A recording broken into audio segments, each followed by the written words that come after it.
اعوذ باللہ من الشیطان الرجیم بسم اللہ الرحمن الرحیم۔ ایک مختصر عمل، وبا سے چھٹکارا، بلا سے نجات۔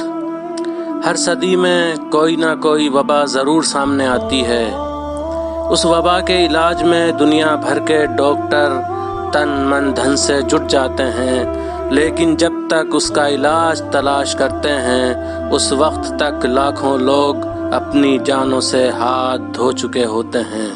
جس طرح وباؤں کا ڈاکٹری علاج ہوتا ہے، اسی طرح روحانی علاج بھی ہوتا ہے، جس کی طرف عام طور سے لوگوں کی توجہ نہیں ہوتی۔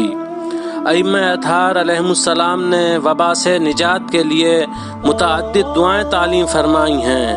اگر ہم ان کی طرف متوجہ ہو جائیں تو کوئی وبا ہمارا کچھ نہیں بگاڑ سکتی۔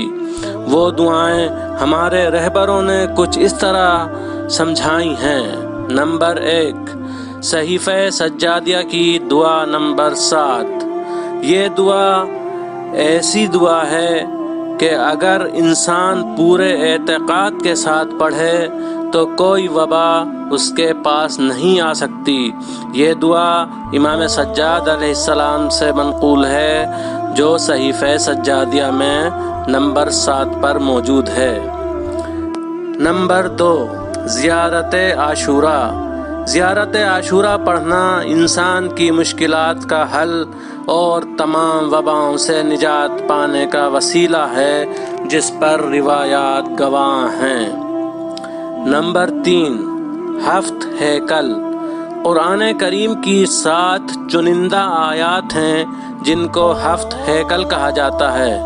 پہلی آیت پڑھ کر سامنے، دوسری آیت پڑھ کر پیچھے، تیسری آیت پڑھ کر اوپر، چوتھی آیت پڑھ کر نیچے، پانچویں آیت پڑھ کر دائیں، چھٹی آیت پڑھ کر بائیں اور 7ویں آیت پڑھ کر پورے جسم پر دم کرنے سے ہر وبا دور رہے گی۔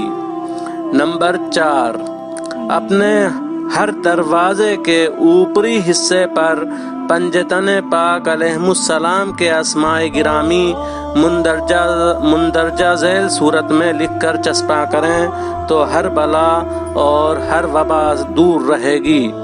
وہ اس انداز سے ہے: لی خمسۃ اطفی بہا حر الوباء الحاطمہ المصطفیٰ والمرتضیٰ وابناہما والفاطمہ۔ نمبر 5، ایک جید عالم دین نے فرمایا، وباؤں سے بچنے کے لیے اپنے دروازے کے اوپری حصے پر یہ لکھ کر چسپاں کریں۔ کیا ہے وہ چیز؟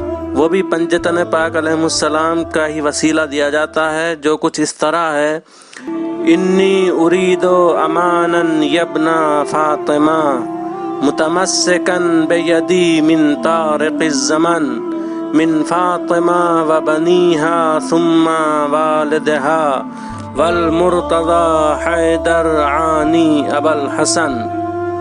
یہ 5 طریقے ہیں جو روایات میں موجود ہیں، جن سے ہر وبا اور ہر بلا دور رہے گی۔ دعاؤں کے علاوہ اپنی اور اپنے اعزاء و اقارب کی امیونٹی یعنی قوت مدافعت کا خاص خیال رکھیں تاکہ وباؤں سے نجات حاصل ہو۔ والسلام علی من اتبع الہدی۔